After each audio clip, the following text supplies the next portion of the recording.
Hey everybody, welcome to another video, and today we'll be going over a Gauss's law problem. And the problem that we're going to be going over is where we have a spherical non-conducting shell that has an inner radius of 10 centimeters and an outer radius of 15 centimeters. And the total charge of the non-conducting shell is 15 microcoulombs distributed uniformly throughout the volume of the shell.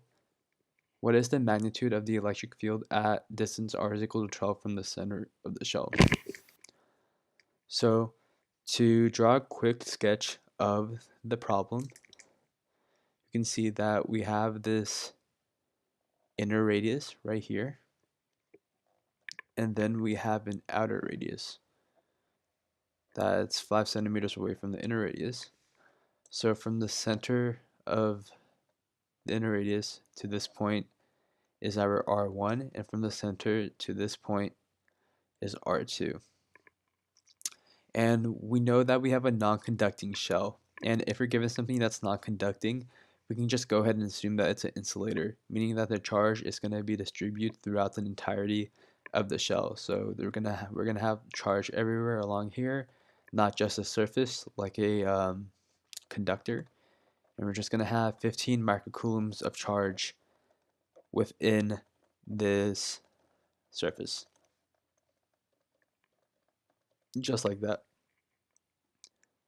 Okay, so whenever we deal with a Gauss law problem, we always start with the surface integral of E dotted with A, and E dotted with A turns into E times A through some calculus, and E times A is equal to Q enclosed over epsilon naught.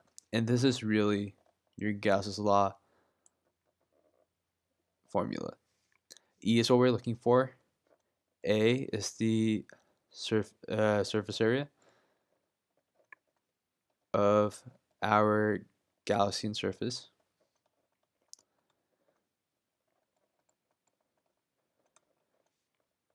Q is the charge enclosed by our Gaussian surface, and epsilon naught is just a constant. So we're trying to find out the magnitude of the electric field for a Gaussian surface that is 12 centimeters away from the center. So it's going to be in the middle of both of our radiuses. So from here to here, it's going to be 12 centimeters. Okay, simple enough. And since we're dealing with something spherical, our Gaussian surface of choice is going to be a sphere. So we're going to be dealing with a sphere. And of course, that means that our A is going to be 4 pi r squared, which in our case is going to become 4 pi 12 times 10 to the second meters squared. Okay, simple enough. So rewriting our equation for Gauss's law, we can get that E is equal to 4 pi times 12 times 10 to the negative 2 meters squared is equal to Q enclosed over epsilon naught. Okay, so the only thing we really need to figure out now is Q enclosed.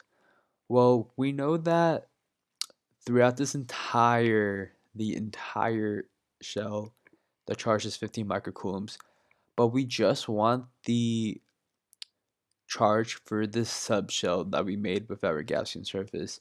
So the way we find that is that we find the ratio of the volumes. So what we're going to find is we're going to find the volume used over the volume total. Okay, and our volume used is going to be from R1 to 12 centimeters, and the volume for a spherical shell is going to be 4/3 pi times R2, which is 12 centimeters cubed minus 10 centimeters cubed. And V total is going to be the volume for the entire shell, which of course is going to be 4/3 pi 15 centimeters cubed minus 10 centimeters cubed. From taking the ratio of these two, we can get that 4/3 pi 12 centimeters minus 10 centimeters cubed over 4/3 centimeters. 4/3 pi 15 centimeters cubed minus 10 centimeters cubed. These cancel out, of course, leaving us with just this. And this is the coefficient that we're going to be multiplying our charge by to get the amount of charge enclosed by our Gaussian surface.